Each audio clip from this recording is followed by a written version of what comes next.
Hello, friends. Today we are doing Article 4 of the Constitution, and with this article, we'll be completing Part 1 of the Constitution, which began with Article 1, Article 2, Article 3, and Article 4. Now, this article is important in the sense that Article 2 is incomplete without Article 4, and Article 3 is also incomplete without Article 4. So, let's start Article 4. Laws made for admission or establishment of new state under Article 2. Now, under Article 2 clearly states that the Parliament can make law for admission or establishment of a new state. That means a new territory that was never part of India's territory. And formation of new states and alteration of areas, boundaries, or names of existing states under Article 3. So, Article 3, as we have already done, deals with internal restructuring of India. If a new state is to be created, or the boundary is to be altered, or the name is to be altered, or area is to be altered, everything is done under Article 3. Article 2, and you should be very clear about the difference between Article 2 and Article 3.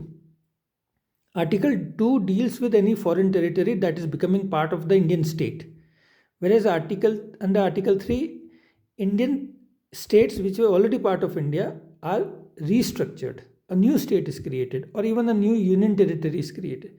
In Article 2, there is no union territory. In Article 3, there is union territory also. So, any law passed for admission of a new state under Article 2, or any law passed by the Parliament for creation or changing the name or boundary under Article 3 are not to be considered as amendments of the Constitution under Article 368. Now, if we amend the Constitution, that constitutional amendment is done under Article 368 of the Constitution. Now, under this article, if a law is to be passed for changing the Constitution, that is done either by a special majority, that means 2/3 of the members present and voting for Lok Sabha and Rajya Sabha, or not only this provision, that means 2/3 of the members present and voting, but the ratification of at least half of the state legislature is also required. So that means that is a complicated process. However, admission of a new state under Article 2, or creation of a new state under Article 3, or union territory under Article 3 can be done. The law can be passed by a simple majority. So the state reorganization bill, any of the state reorganization bill under Article 3 can be passed through a simple majority, and for that no constitutional amendment is required. Now, once a state is created, some amount of changes are required in the Constitution as well. For example, Schedule 1 will be changed. Schedule 1 contains the list of the states and union territory and their areas as well. So once under Article 2, Sikkim was admitted as 22nd state in 1975. So not only its name was added in the Schedule 1, but also its area was added in Schedule 1. Now, Schedule 1 is part of the Constitution. That means there should be a constitutional amendment under Article 368.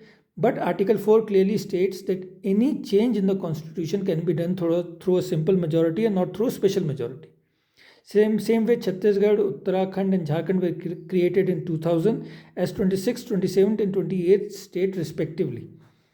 So Schedule 1 had to be changed, their names and areas had to be added. Some amendment was required in Schedule 1, but that was done through a simple majority and not through a special majority. Similarly, Schedule 4 of the Constitution contains allocation of seats in the Rajya Sabha.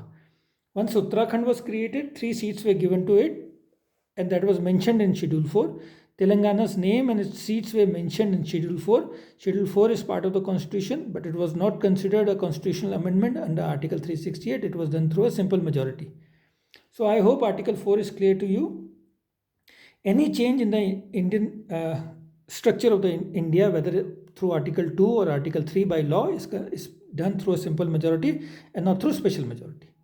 So we finished part 1 of the Constitution. We'll start with part 3, which is important. Part 2 is not that important. We'll start fundamental rights. Thank you.